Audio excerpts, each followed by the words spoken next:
6 months ago, everything looked perfect. Victorian mansion, a stable marriage, and a solid career as a financial consultant. Today, I face the withering looks from my wife's family as I stand in the elegant dining room, an outsider in the very house I helped pay for. The change was gradual. First, Eleanor, my mother-in-law, sold her house and moved here temporarily. Then, Brooke, Danielle's sister, lost her apartment after a series of disastrous financial decisions. Suddenly, our Victorian mansion became the home for all of my wife's family, except me. The small exclusion started off subtle. Conversations would stop when I entered the room. Family dinners were planned while I was at work. My personal belongings were moved from the office to make room for Eleanor's antiques. My opinions were ignored when decisions were made about the house. "Sweetie, you work so hard. We just didn't want to bother you with these little household things," Danielle would always say when I questioned it. Subscribe to the channel and hit like to get access to more stories like this. Tonight marks Eleanor's 65th birthday. The mansion is spotless, decorated with expensive flowers and sparkling crystals. All paid with my salary, of course. I got home early to help with the preparations, but I found out they had already hired a full-service catering company. "Don't worry, everything is taken care of," Danielle smiled, giving me a quick kiss on the cheek before rushing off to help Brooke with her new dress. Guests begin to arrive. Eleanor's friends, distant cousins I've never met, Danielle's colleagues. And Tyler, the husband of Danielle's cousin, welcomed with warm hugs and champagne flutes. When the dinner is announced, I follow the group into the dining room. The table is magnificently set, candles lit, fine china, silver cutlery. I silently count the seats, one fewer than the number of people. Everyone quickly settles into their assigned seats. Cards with elegantly handwritten names mark each place. I walk around the table once, twice. I can't find my name. "Looks like a seat is missing," I finally say, as everyone else already pours wine. Eleanor raises an eyebrow. "Oh dear, did we really forget you? How absent-minded of us." Danielle's laughter rings out like shattering glass. "Honey, you're basically part of the support crew. Why don't you eat in the kitchen and help us serve?" Laughter cascades after her comment. I feel my face burning while all eyes turn toward me. Apparently, I'm not really part of the family, I murmur, trying to hide the humiliation. "Don't be dramatic," Danielle rolls her eyes. "It's just a joke." But I can't ignore the exchanged glances between my wife, her mother, and her sister. Something else is going on here. Years of hard work to maintain this house, to provide comfort for Danielle, and yet I'm treated like a servant. "I'm going to get some air," I announce, leaving the room. In the office, I close the door and take a deep breath. I grab my phone and do something I should have done months ago. I call my brother Nathan. "I need your help," I say as soon as he answers. I think I'm being, I don't know, deliberately excluded from my own home. "I've noticed it for a while now," Nathan replies seriously. "Actually, I've got some information you need to hear. I'm on my way." While I wait, I mentally review the last few months. The documents Danielle asked me to sign without explanation. Her frequent trips to the bank on her own. The whispered conversations that stopped when I entered. Nathan arrives in record time. A brilliant lawyer, he's always had sharp instincts. He hands me a folder. "I found this while looking into some inconsistencies you mentioned last week. Danielle is trying to sell the house, brother. Without your knowledge or consent." I flip through the documents, my vision blurring at the edges. Sales contracts, property appraisals, correspondence with a real estate agent. Everything signed by Danielle, with dates from just the past few weeks. How is this even possible? "My name is on the deed," I ask, trying to keep my voice steady. "In theory, it shouldn't be," Nathan explains, pointing to a specific document. "But they found a loophole. Look here, they forged your signature on a power of attorney. And that's not all." Nathan slides another set of papers my way. Bank statements from accounts I've never heard of, large transfers. They've been siphoning money from your joint accounts for months. About 40% of your savings have already been transferred to accounts in the names of Eleanor, Brooke, and curiously, Tyler. Tyler?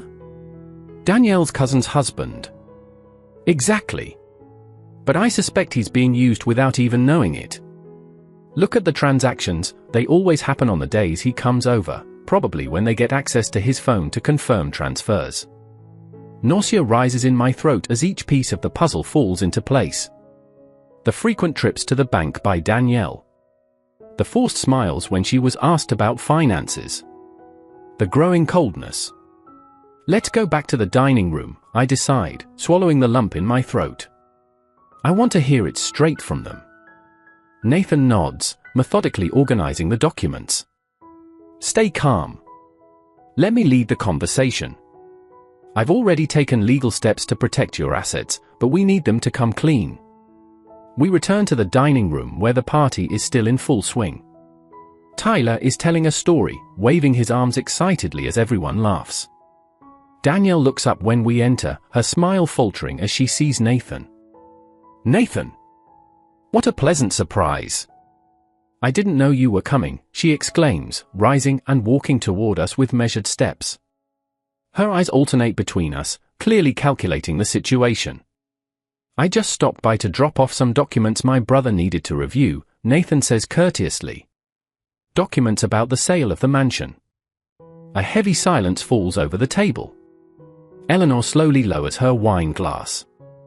Brooke freezes, fork halfway to her mouth. What sale?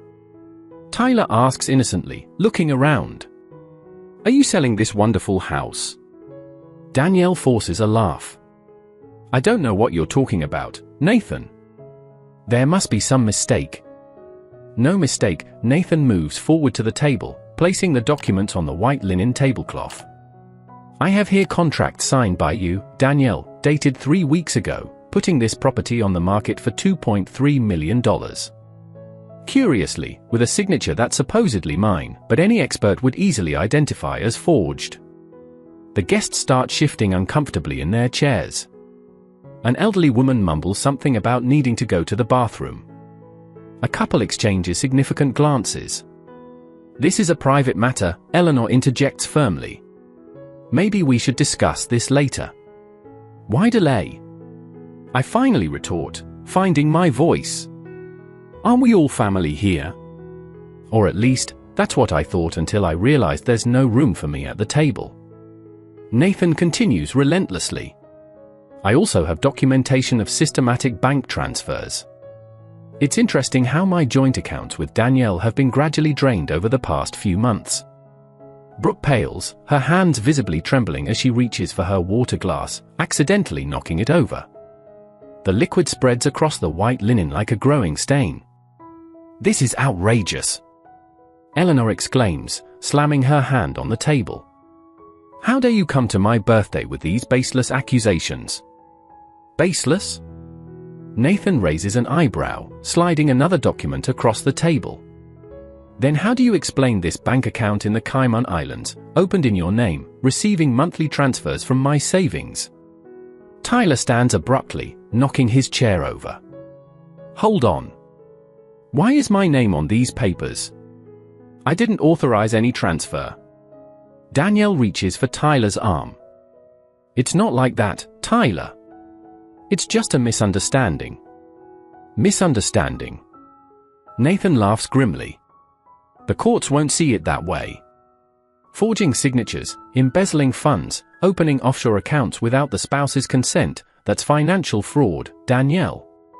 Tyler's eyes scan the documents, stopping at a specific page. These transfers happened on the days I was here for lunch.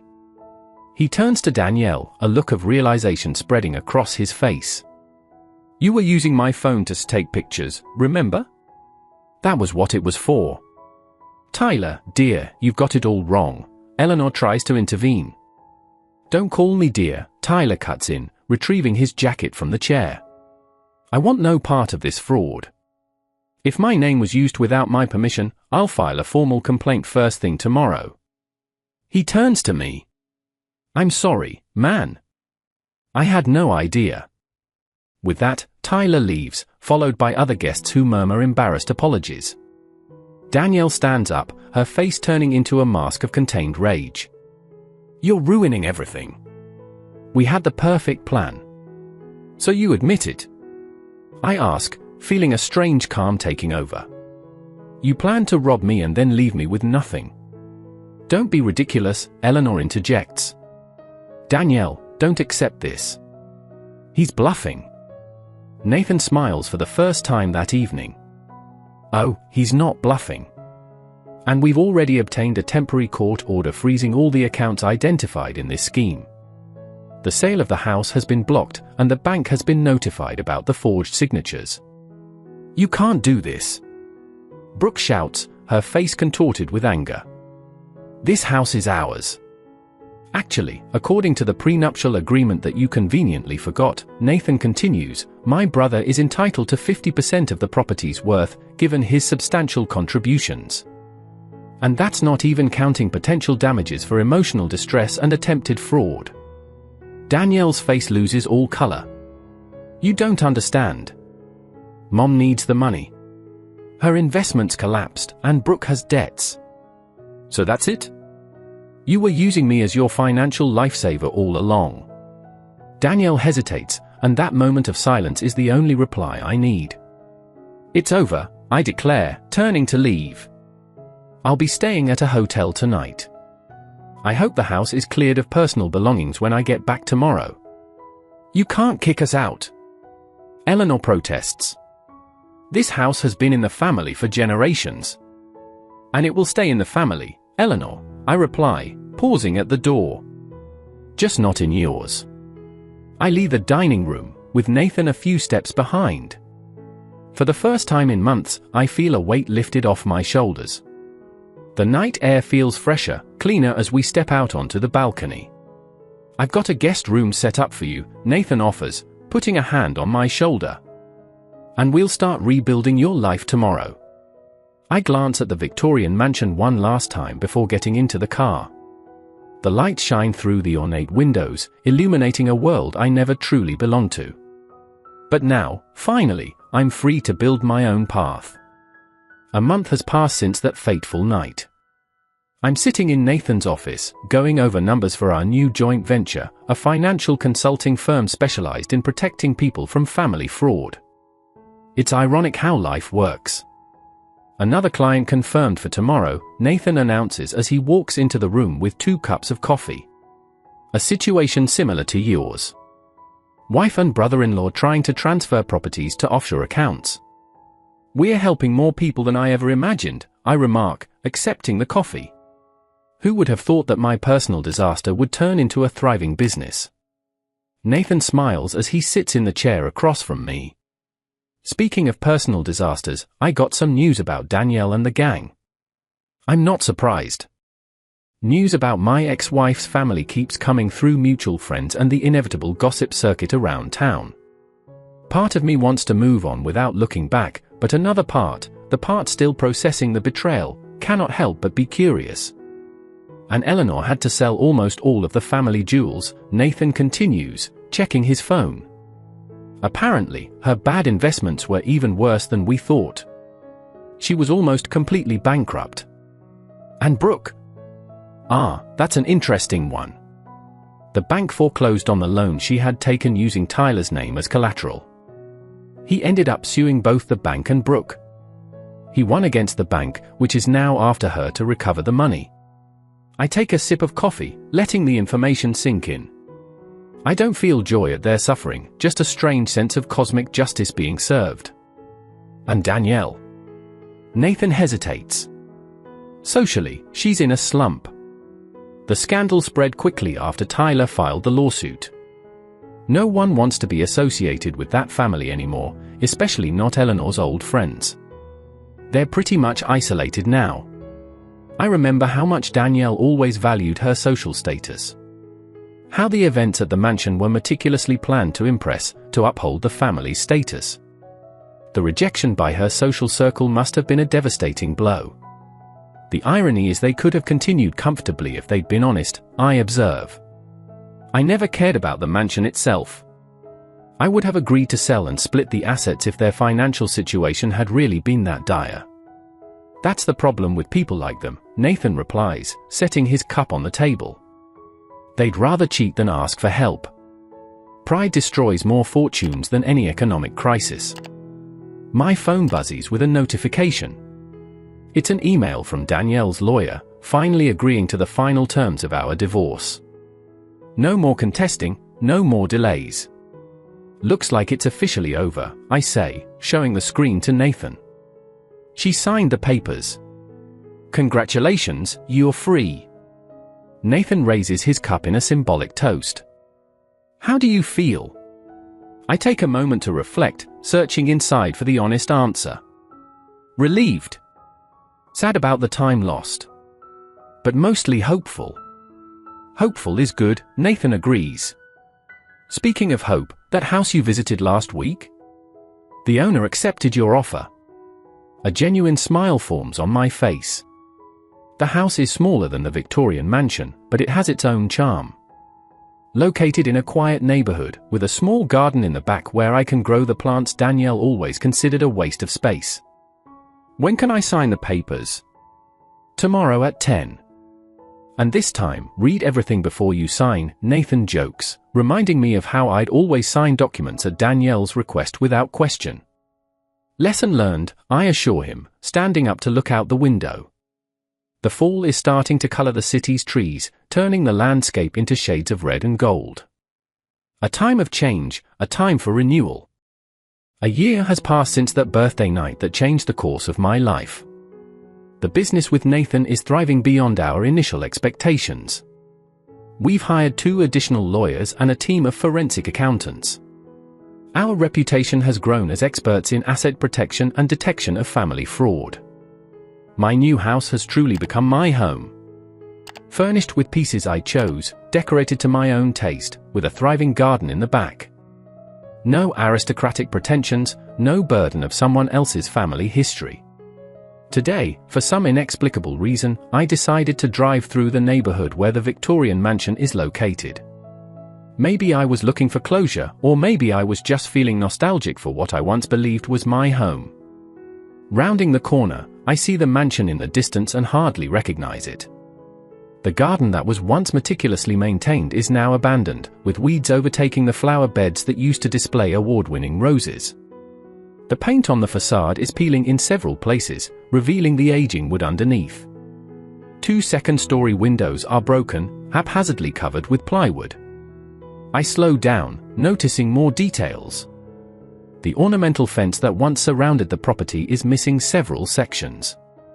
The imposing iron gate hangs ajar, precariously hanging on a single hinge. A small for sale sign is attached to the side, partially covered by wild vines. Just as I'm about to drive on, I see a car pull into what's left of the driveway. A woman gets out, and even from a distance, I recognize Danielle. She looks thinner, her hair lacking the meticulously maintained shine it once had. She carries some grocery bags and walks briskly toward the front door without looking around. For a moment, I consider stopping to offer help. After all, despite everything, we spent 6 years together.